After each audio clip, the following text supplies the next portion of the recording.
नमस्कार, न्यूज 24 टेलिभिजनको निर्माण तथा पूर्वाधार क्षेत्रलाई समेटिएको कार्यक्रम निर्माण सरोकारमा स्वागत छ। म सुषमा श्रेष्ठ।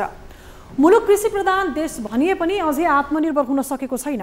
वार्षिक खरबौंको खाद्यान्न आयात गर्नु परिरहेको छ। स्वदेशबाट ठूलो मात्रामा डलर बाहिरिरहेको तथ्याङ्कमा आइरहेको छ। अझ हालको सिँचाइ संरचनाले मुलुकको 33% जमिनमा मात्र सुविधा पुगिरहेको छ। बुढी गण्डकी जलविद्युत आयोजनालाई आगामी बजेटमा उच्च प्राथमिकतामा राखिएको छ।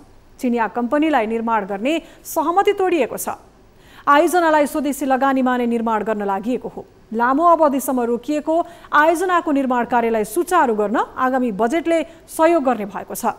1200 मेगावाटको आयोजनाको निर्माण कार्य सुचारू हुन पक्कै पनि देशको लागि लाभदायक रहेको छ। अब पालो हेडलाइन्सको। देश अझै भएन कृषिमा आत्मनिर्भर। वार्षिक खरबौंको खाद्यान्न तथा फलफूल आयात, कुल जमिनको 33%मा सिँचाइ सीमित। बजेटको प्राथमिकतामा जलविद्युत र कृषि क्षेत्र, बन्ने भयो आयातलाई घटाउने सूत्र। आगामी बजेट समाजवादोन्मुख अर्थव्यवस्थामा केन्द्रित। बहुवर्षीय आयोजनाको म्याद थपले काम गर्न सहज हुनेमा निर्माण व्यवसायी आशावादी। समय थपले लागत बढ्ने विज्ञको तर्क। बजेटका उच्च प्राथमिकतामा बुढी गण्डकी आयोजना, 10 अर्ब रुपैयाँ गयो आयोजनामा। बुढी गण्डकी निर्माणको मोडालिटीको कम्पनी मोडल।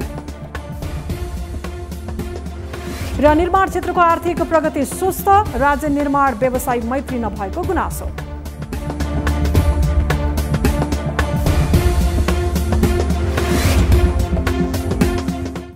कार्यक्रम निर्माण सरोकारमा अब आजको पहिलो विषयतर्फ लागौं। पूर्व अर्थमन्त्री रामचरण महतले आगामी बजेटले जलविद्युत, कृषि, उद्योग र सेवा क्षेत्रलाई प्राथमिकता दिनुपर्ने बताएका छन्। काठमाडौँमा पेशागत महासंघ नेपालको 28औं स्थापना दिवसका अवसरमा सरकारको नीति, कार्यक्रम तथा बजेट छलफलमा उक्त क्षेत्रलाई प्राथमिकता दिनुपर्ने पूर्व अर्थमन्त्री महतले बताएका हुन्। जलविद्युतलाई विदेशमा निर्यात गरेर आमदानी गर्न सकिने तर्क छ। बढ्दो व्यापार घाटाको खाडललाई पनि कम गर्न सकिने पूर्व अर्थमन्त्री महतको भनाइ छ। अब नेपालका साधनहरू भन्दाखेरि चाहिँ नि अब जस्तो मैले भने अब कृषिका सम्भावनाहरू हाम्रो चाहिँ नि यो चाहिँ नि के छ भने चाहिँ नि यो तपाईँको चाहिँ नि क्लाइमेटिक डाइभर्सिटी छ। फरेस्ट ल्यान्डहरू छन्, फरेस्टहरू छन्, त्यस्तै वाटर रिसोर्सेसहरू पनि प्रशस्त छन्। त्यसका नेपालमा चाहिँ नि एउटा एग्रो पावर बन्न सक्छ नेपालमा। पर्याप्त पूर्वाधार विकास नभएकाले आर्थिक पक्ष सबल बन्न नसकेको पूर्व प्रधानमन्त्री झलनाथ खनालले बताएका छन्। कृषि क्षेत्रको अपेक्षित रूपमा विकास हुन नसक्दा खरबौंको खाद्यान्न र फलफूल आयात गर्नु परेको उनको भनाइ छ। त्यो नीति कार्यक्रमले वास्तवमा अब नेपाली समाजलाई कस्तो दिशातर्फ अगाडि बढाउने हो भन्ने बारेमा एउटा ठोस मार्गदर्शन गर्नुपर्ने आवश्यकता छ र त्यो मार्गदर्शनका आधारमा नै आजको आउने जुन वार्षिक बजेट हो त्यो बजेट पनि आउनुपर्ने हुन्छ। आगामी बजेटले समाजवाद उन्मुख अर्थव्यवस्था निर्माणमा जोड दिनुपर्ने पूर्व अर्थमन्त्री वर्षमान पुनले बताए। राज्यले पुँजी निर्माणलाई प्राथमिकता, आर्थिक अवस्थामा सुधार ल्याउन सकिने पूर्व अर्थमन्त्री पुनले उल्लेख गरे। समाजवाद उन्मुख प्रकारको अर्थतन्त्र, अर्थव्यवस्था हामी अपनाउँछौँ र मुख्य ध्यान अथवा मुख्य जोड अब दलहरूको त्यसैले राज्यको पुँजी निर्माणमा हुनेछ भन्ने मुख्य फोकस त्यसमा छ। आर्थिक वर्ष 2079-80 का लागि प्रस्तुत हुन लागेको बजेट बढी महत्त्वाकांक्षी हुन नहुने सुझाव छ। बजेट कार्यान्वयनको चरणमा जान सक्ने बनाउन विज्ञले जोड दिएका छन्। कृषि प्रधान देश भनिए पनि नेपाल अझै पनि कृषिमा आत्मनिर्भर छैन। वार्षिक खरबौंको खाद्यान्न र फलफूल आयात गर्नुपर्ने बाध्यात्मक अवस्था छ। बिउ अभाव, मल अभाव मात्र होइन, सिँचाइ सुविधाको अभावले पनि यस्तो अवस्था बनेको हो। कुल खेतीयोग्य जमिनको 33% क्षेत्रमा मात्र सिँचाइ सुविधा सीमित रहेकोले समेत खाद्यान्नको लागि आयातको भर पर्नुपर्ने अवस्था छ। एक रिपोर्ट। असार 15 अर्थात् धान दिवसको दिन मानो रोपेर मुरी फलाउने गरिन्छ। कृषि प्रधान देश रहेकोले नेपालमा यो दिवस भव्य रूपमा मनाइन्छ। खेती गरेर जीविकोपार्जन गर्नेहरू मात्रै होइन, खेती गर्न नजाने समेत हिलोमा खेलेर रमाउने गर्दछन्। जस्तो तरिकाले खेतीको सृजनको उल्लास हुन्छ, त्यसको विपरीत खाद्यान्न आयातको आँकडाले नेपाल कृषि प्रधान मुलुक भन्न मिल्छ भन्ने प्रश्न उठ्ने गरेको छ। ठूलो जनसङ्ख्याले कृषि पेशा गरे पनि उत्पादित खाद्यान्नले स्वदेशी माग धान्न सकिरहेको छैन। वार्षिक 3 खर्बको खाद्यान्न र 1 खर्बको फलफुल गरी कुल 4 खर्बको कृषि उत्पादन मात्रै आयात हुने गरेको छ। यस्तो हुनुको विविध कारणमध्ये सिँचाइ सुविधाको अभाव पनि एक हो। वर्षायाममा सबै क्षेत्रफलमा पानी पर्याप्त छ, हाम्रा नदीहरूमा पानी पर्याप्त हुन्छ, हाम्रो संरचनाले पुर्याउन सक्छ। तर हिउँदमा गइसकेपछि सिँचाइका स्रोतहरू नदीहरू सुक्ने हुँदाखेरि हामी करिब 10 लाख हेक्टरमा मात्रै पानी पुर्याउन सक्छौँ र त्यही चिज चैत वैशाखमा बसन्ती सिजनमा गइसकेपछि अझ घट्ने हुँदा हामीले 5 लाख हेक्टर जतिमा मात्रै पानी पुर्याउन सक्छौँ। कुल कृषियोग्य भूमिको 33% क्षेत्रमा मात्रै सिँचाइ सेवा हुनुले खाद्यान्न उत्पादन प्रभावित बनेको हो। हाल मुलुकमा बनेको सिँचाइको संरचनाले 25 लाख हेक्टर जमिनमा सिँचाइ सुविधा पुर्याउन सकिने सरकारी दावी छ। तर व्यवहारमा भने थोरै भूमि मात्रै सिंचित हुनु सम्भव भएको छ। संरचनागत हिसाबले बढी भूमि सिंचित हुने देखिए पनि मुहानबाट प्रवाह हुने पानीको बहावमा एकरूपता नहुँदा कम भूमिमा मात्रै सिँचाइ सुविधा पुगेको हो। सुक्खा मौसममा मुहानमा नै पानीको मात्रा कम हुने हुनाले पनि यस खाले समस्या आएको हो। यसका लागि प्राविधिक पक्षमा काम गर्न सके राम्रो हुने विज्ञको सुझाव छ। कृषि र सिँचाइतर्फ बढीभन्दा बढी सहयोग, दाताहरूको सहयोग लिनेतर्फ हामी उन्मुख हुनुपर्छ पहिलो कुरो। दोस्रो कुरो चाहिँ यदि चाहिँ निजी क्षेत्रबाट अथवा समुदायबाट सिँचाइको काम गर्छु भने उनीहरूलाई चाहिँ पुँजीगत अनुदान दिनुपर्छ। सिँचाइको निमित्त खोलो थुन्नको निमित्त इन्टेक बनाउनुपर्छ। इन्टेकको निमित्त चाहिने ढुङ्गा, गिट्टी, बालुवा, डन्डी बापतको रकम नेपाल सरकारले पुँजीगत अनुदान दिन्छ भन्न सकिन्छ। त्यो भने परम्परागत कुलोहरू बन्छ र समुदायले नै त्यो कुलोलाई मर्मतको काम गर्न सक्छन्। अन्य उद्योग स्थापना र सञ्चालनमा खासै प्रगति गर्न नसके पनि नेपालले कृषिबाट कुल गृहस्थ उत्पादनदेखि निर्यातसम्मको ठूलो परिवर्तन ल्याउन सक्छ। यसका लागि सिँचाइ सुविधालाई व्यापक बनाउन सक्नुपर्छ। सरकारले हरेक वर्ष सिँचाइ सुविधाको नाममा बजेट खर्च गर्ने गरेको छ, तर यसको प्रभावकारी उपयोगमा ध्यान दिएको पाइँदैन। यो प्रवृत्तिमा सुधार ल्याउँदै बढी भन्दा बढी भूमिमा सिँचाइलाई व्यापक बनाउन आवश्यक छ। आगामी आर्थिक वर्षको बजेटमा बुढी गण्डकी जलविद्युत आयोजनालाई उच्च प्राथमिकतामा राखिएको छ। आयोजनाको निर्माणको मोडल तय भएसँगै बजेटको प्राथमिकतामा परेको हो। आयोजना सरकार आफैले बनाउने निर्णय भएसँगै निर्माणको चरणमा जाने गरी बजेट विनियोजन गर्न लागि हो। यसअघि सरकारले चिनिया गेजुवा कम्पनीलाई दिने निर्णय खारेज गरेसँगै आयोजना निर्माणको कार्य अन्यलमा परेको थियो। बुढी गण्डकीलाई 10 अर्ब रुपैयाँ भन्दा बढी बजेट व्यवस्थापन गर्न लागि छ। आयोजना निर्माणका लागि 33 अर्ब 50 करोड रुपैयाँ मुआवजा वितरण पनि भइसकेको छ। ऊर्जा, जलस्रोत तथा सिँचाइ मन्त्रालयले आयोजनाको मोडालिटी कम्पनी मोडल तय गरेको छ। प्रारम्भिक चरणमा सरकारले बुढी गण्डकीको निर्माण लागत 1 खर्ब रुपैयाँ निर्धारण गरेको थियो। आयोजनाको डिपिआर अर्थात् विस्तृत अध्ययन प्रतिवेदनपछि 2 खर्ब 60 अर्ब निर्माण लागत निर्धारण गरिएको छ।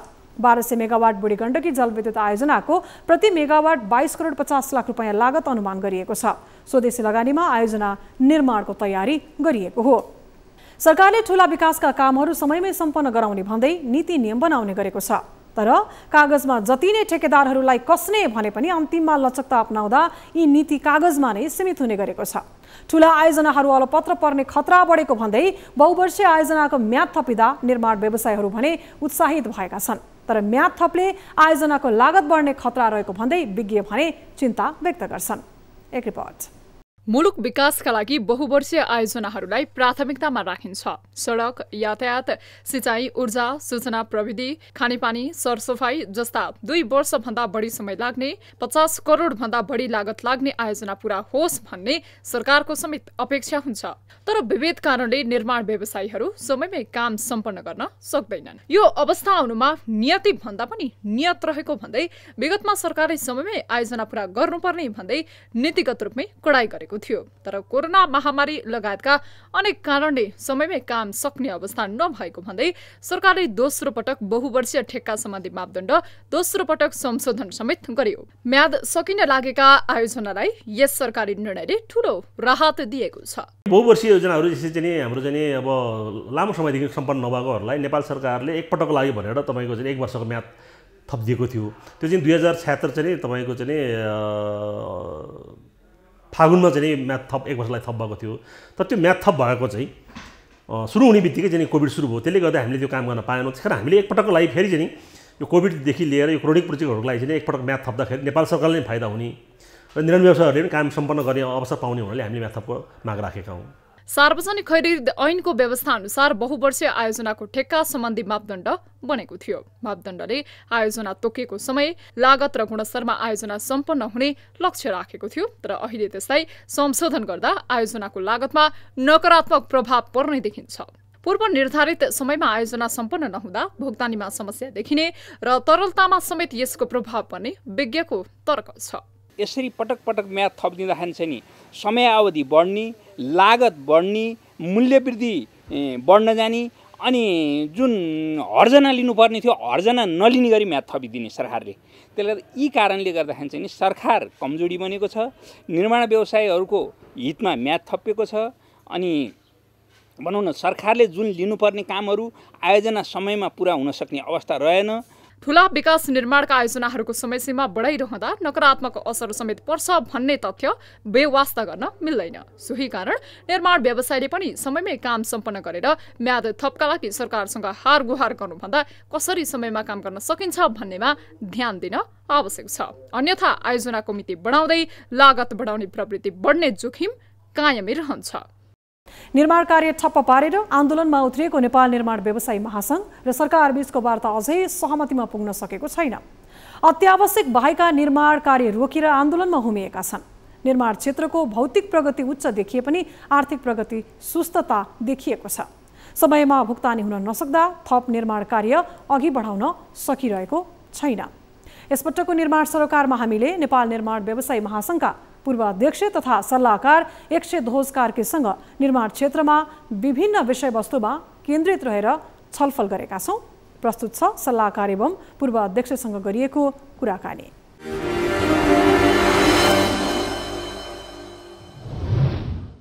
दर्शकवृन्द, कार्यक्रम निर्माण सरोकारमा अब हामी कुराकानीलाई अगाडि बढाउँदैछौँ। विशेष गरी निर्माण व्यवसायहरू जसरी आन्दोलनमा हुनुहुन्छ त्यो आन्दोलनको सार्थकता र आर्थिक वर्षको अन्त्यतिर आइपुग्दाखेरि पुँजीगत खर्च हुने सम्भावना जुन झिनो बन्दै गएको छ, यिनै सन्दर्भमा रहेर अब हामी कुराकानी गर्दैछौँ। यसका लागि हामीसँग यति बेला साथमा हुनुहुन्छ नेपाल निर्माण व्यवसायी महासंघका पूर्व अध्यक्ष र अहिलेका सल्लाहकार एकशे ध्वज कार्की। यहाँलाई स्वागत छ कार्यक्रममा। धन्यवाद। अब पहिलो प्रसङ्ग अहिलेको निर्माण व्यवसायहरूको जुन आन्दोलन छ, कन्स्ट्रक्सन होलिडे भनिएको छ, तपाईँ त सल्लाहकार पनि हुनुहुन्छ अहिले। यो अहिलेको आन्दोलन गर्नु आवश्यक थियो या थिएन? कन्स्ट्रक्सन होलिडेलाई कतिको जायज मान्नुहुन्छ यहाँले? धन्यवाद। अब वास्तवमा चाहिँ यो आन्दोलन त्यसै रहरले कसैले पनि गर्दैन हैन। राजनीतिक आन्दोलन होस्, व्यावसायिक आन्दोलन होस्, त्यसका केही निर्धारित लक्ष्यहरू हुन्छन्। लक्ष्य पुरा नभएपछि राज्यसित प्राइभेट स्टेक होल्डरहरूले चाहिँ तपाईँको आफ्नो कुराहरूमा राख्ने, जायज कुराहरूलाई सम्बोधन गरिदेऊ भन्ने कुरा हुन्छ। तर दुर्भाग्यवश नेपालमा त्यो लोकतन्त्रपछि पनि त्यो समय आउन सकेन। निजी क्षेत्रलाई अलिकता होचियाएर चाहिँ व्यवहार गर्ने प्रचलन रह्यो। त्यसमाथि निर्माण व्यवसायलाई त झन् तेस्रो जातै हो भन्ने जस्तो किसिमले चाहिँ व्यवहार गर्न थालियो।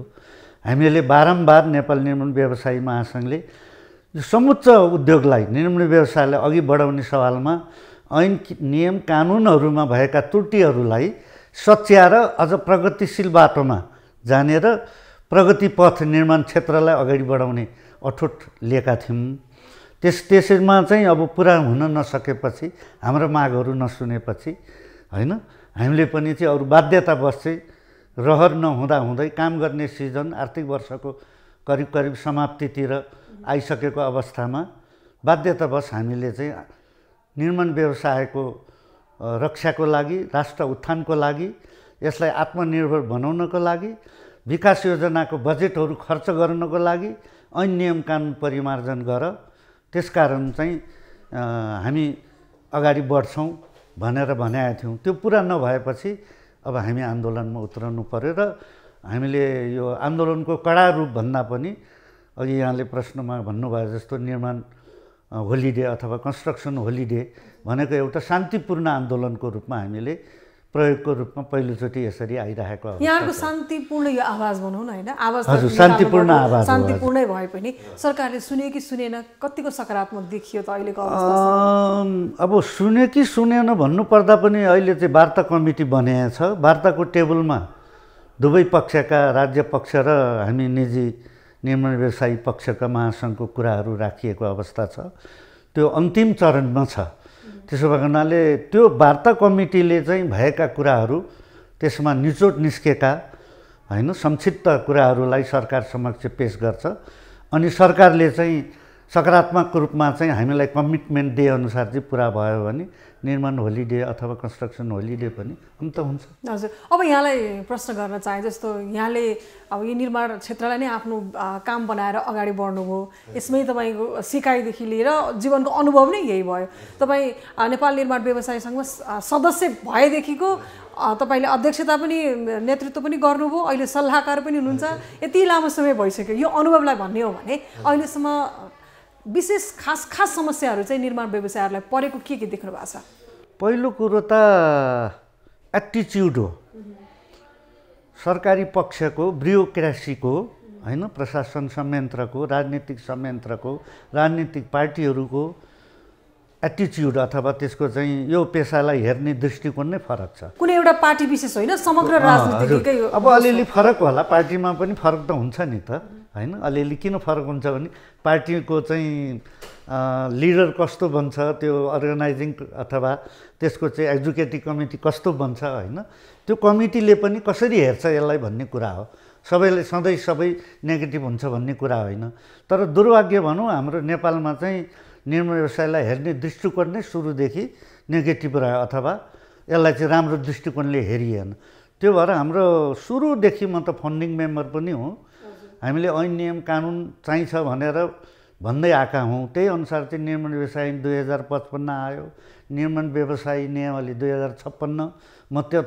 त्यस्ताका महासचिव थिएँ मेरो एउटा अहम भूमिका नै होला भन्छु म दाबीका साथ त्यो एउटा चाहिँ प्राउड पनि अथवा घमण्डी नभनिकन मेरो देन रह्यो होला भन्छु मैले त्यो ऐन नियम बनाउनेमा पनि त्यसले गर्दाखेरि त्यसबाट आइस ब्रेक भएर त आयो तर त्यो हरेक पटक बनेको कुराहरूमा यहाँले पनि असन्तुष्टि त फेरि जनाइराख्नु भएको छ नि त सन्तुष्टपूर्ण रूपमा त हुनु भएन किन त त्यसो त मैले अघि भने नि राजनीतिक पार्टी र राजनीतिक राजनेताहरूमा सुझबुझको कमी भएको हुनाले बाहिर विदेशमा कन्स्ट्रक्सन इन्टरप्रेनर्सलाई यस्तो धेरै इज्जतले हेर्छ उदाहरणको लागि तपाईँलाई मैले चाहिँ अब यो बारम्बार मैले भने जस्तो लाग्छ होइन दक्षिण कोरिया आजभन्दा 30 वर्ष अगाडि केही पनि थिएन कन्स्ट्रक्सन इन्डस्ट्रीमा मात्रै होइन ऊ अविकसित देश खान नपाउने देश थियो नि त कन्स्ट्रक्सन इन्डस्ट्रीको त कुरै छोडिदिउँ जब त्यहाँ चाहिँ पार्क चुङ ही चाहिँ प्रेसिडेन्ट बने सबै इन्डस्ट्रीलाई उसले चाहिँ उचालेर होइन अब दक्षिण कोरियाको अहिलेको आर्थिक स्थिति विकासको गति त्यहाँ पुगेको छ त्यस्तै गरेर मलेसियाको डाक्टर महाथिर मोहम्मदले गर्नुभयो त्यसै गरी तपाईँको चाहिँ ली क्वान यी सिङ्गापुरको होइन यस्ता त एसियामै जन्मेका रहेछन् नि त तर अब यो हाम्रो झन् परापूर्व कालदेखि संस्कृतिले हाम्रो नेपालका चाहिँ राजनेताहरू त संसारभरिको विद्वानमाथि नै विद्वान हुनुपर्ने त्यो देखिएन अब चुनावको बखत आन्दोलनको बखत चाहिँ निर्माण व्यवसायहरू चाहियो अघि पछि चाहिँ निर्माण व्यवसायलाई राम्रो दृष्टिकोणले नहेर्ने हे दृष्टिकोणले हेर्ने हाम्रो पनि कमजोरी आर्थिक वर्षको अन्त्यमा छौँ हामी होइन अब जेठ 15 गते त सरकारले बजेट पनि ल्याउनुपर्छ यस्तो स्थिति भइसकेपछि बिचमा पनि सबै कामहरू अवरुद्ध छन् विगतदेखि नै भोगिआएको असारको अन्त्यमा टालटुले पाराले बजेट सक्ने हिसाबले टालटुले विकासै भनौँ त्यसरी गर्ने परिपाटी छ यो पटक पनि अब जुन रूपमा सोचेको थियो पुँजीगत खर्च हुने स्थिति देखिएन होइन नेचुरल्ली अब यो कोभिडको असर साँच्चै भन्नुपर्दा त तपाईँको कहाँदेखि असर परेछ नि 2072 साल वैशाख 12 गतेपछि जुन भूकम्प आयो त्यसको इम्प्याक्ट चाहिँ अहिलेसम्म हामी मुक्त भएको छैन अरू इन्डस्ट्री पनि तिनीहरू शिथिलमा छन् त्यसको 100औं गुणा हामी शिथिलमा छौँ त्यो प्रब्लम चाहिँ थुप्रिँदै प्रोग्रेस नभएको छ नि टाइममा नसिद्धिएको अघि भन्नुभयो नि त्यो थुप्रिँदै कोभिडमा जोड्यो कोभिडले फेरि त्यसलाई तान्यो झन् थुप्रेर अहिले ठ्याक्क अल्झियो त्यसले गर्दाखेरि पनि तपाईँको चाहिँ यो आर्थिक वर्षमा चाहिँ काम नहुन सकेको अथवा प्रगति हुन तर फिजिकल्ली प्रगति छ फेरि यो नबिर्सौँ फिजिकल्ली अलरेडी प्रगति छ त्यो किन प्रगति छ? काम भइसकेको अवस्था छ, म्याद थप नभएर पेमेन्ट भएको छैन, बजेट नभई म्याद थप गर्दैन, बजेट छैन म्याद थप हुँदैन, सिद्धिएको कामलाई पनि पेमेन्ट नभएपछि फिजिकल प्रोग्रेस छ, आर्थिक प्रगति मात्रै छैन, युज भइसक्यो। यहाँहरूले काम गरिराख्नु भएको छ, सरकारबाट बजेट चाहिँ पाउन सक्नु भएको छैन, यहाँहरूले पैसा पनि उठ्दैन, हाम्रो सरकारले दिँदैन भनेर गुनासो गर्नुहुन्छ नि। म्याद थपको प्रब्लम छ, त्यो बेलादेखिको अघि मैले भने नि इम्प्याक्ट हुँदै आयो नि त, मल्टिपल इम्प्याक्ट भएर आएको छ म्याद थपको कारण चाहिँ। त्यसले गर्दा म्याद थप नभए पहिला बजेट नआए म्याद थप गर्दिनँ भन्छ सार्वजनिक निकायका अधिकार प्राप्त अधिकारीहरू। अनि बजेट दिनलाई कन्ट्र्याक्ट लाइभ गर्नुपर्छ अथवा कन्ट्र्याक्टलाई चाहिँ अपडेटेड राख्नु पर्यो अनि बजेट दिन्छ। कस्तो कन्ट्राडिक्टरी कुरो छ। यता कन्ट्र्याक्ट छैन बजेट दिन्न भन्छ, यता के भन्छ इम्प्लिमेन्टेसनकर्ता अथवा सार्वजनिक निकायका अधिकारीहरू बजेट छैन म म्याद थप गर्न सक्दिनँ। यो प्रब्लम छ, सुधार्नु छैन। रातो दरबारले अख्तियारले लैजान्छ। हामी त भोलि यो पदमा पुग्ने मान्छे, सचिव हुने मान्छे भन्ने रिस्क किन लिने भन्ने यस्तो छ। माने जिम्मेवारी वहन गर्ने क्षमता, मैले काम गर्नुपर्छ, म पर्छु भन्ने एटिच्युडै छैन नि त अघि ब्युरोक्रेसीमा। त्यसले गर्दाखेरि चाहिँ यो चाहिँ दुई किसिमले हेर्नु पर्यो।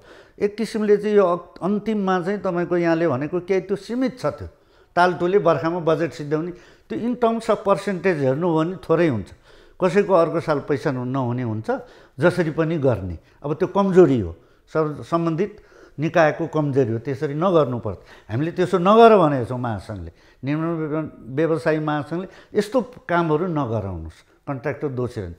तर त्यहाँ प्रब्लम के छ भने उपभोक्ता समिति मार्फत लगाउँछ, हामीलाई थाहा हुन्न त्यो काम ठेकेदारले गरेको अथवा अर्को भाषामा निम्न व्यवसायीले गरेको ठग्यो भन्छन्। त्यो कोटेसनमा काम गराइरहेको हुन्छ, अमानतमा काम गराइरहेको हुन्छ, त्यहाँ भेस्टेड इन्ट्रेस्ट पनि छ त्यस्तोमा काम लाउनलाई। हामीलाई दियो भने त डाइरेक्ट टेन्डरमा दियो भने भेस्टेड इन्ट्रेस्ट त फुलफिल हुँदैन, त्यहाँ त फाइदा पनि गर्न पाइन्छ। त्यस्तो कारणले त्यस्तो पर्सेन्टेज कम छ। अर्को चाहिँ के छ भने असारमा यो असारे विकासे भयो भनेको कुरो चाहिँ पेमेन्टलाई हेरेर हो। त्यो चाहिँ केही न केही अन्तिम अवस्थामा पुरानो कामहरू कति बाटो खुल्छ क्या, अनि अहिले पेमेन्ट हुन्छ असारको अन्ततिर जेठको अन्तदेखि। अनि त्यति बेलामा चाहिँ पैसा पाएपछि काम गर्ने, पैसा पुरानो पैसा पनि पाउने पनि हुन्छ, नपाउने सबै नपाउने, त्यसको प्रगति चाहिँ माथि पुग्छ नि त। इन टर्म्स अफ एमाउन्टमा पर्सेन्टेज थोरै होला, एमाउन्टमा चाहिँ मूल्यमा त्यो चाहिँ माथि गएको हुन्छ। अनि असारमा पैसा खर्च गर्यो हुन्छ। प्रवृत्ति नै यहाँको हाम्रो म्यानेजमेन्ट कन्स्ट्रक्सन म्यानेजमेन्ट इम्प्लोयर अथवा सम्बन्धित निकायबाट एकदम हेर्ने चाहिँ कन्स्ट्रक्सन म्यानेजमेन्ट र त्यसको आर्थिक गतिविधि हेर्ने दृष्टिकोण कमजोर छ। हजुर, हस् सर, यहाँलाई धेरै धेरै धन्यवाद। मेरो पनि धेरै धेरै धन्यवाद।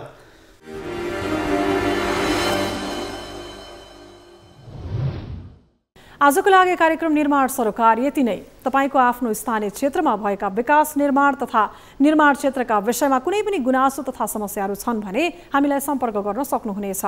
विकास निर्माण क्षेत्रमा लक्षित निर्माण सरोकार कार्यक्रममा समावेश गर्न सकिने विषयवस्तु तथा सामग्रीको विषयमा तपाईको केही सुझाव तथा प्रतिक्रिया छ भने पनि हामीलाई मोबाइल, भाइबर र इमेलबाट 24 हेल्प डेस्कमा तपाईहरूले सम्पर्क गर्न सक्नुहुनेछ। अहिलेलाई बिदा दिनुहोस्। नमस्ते।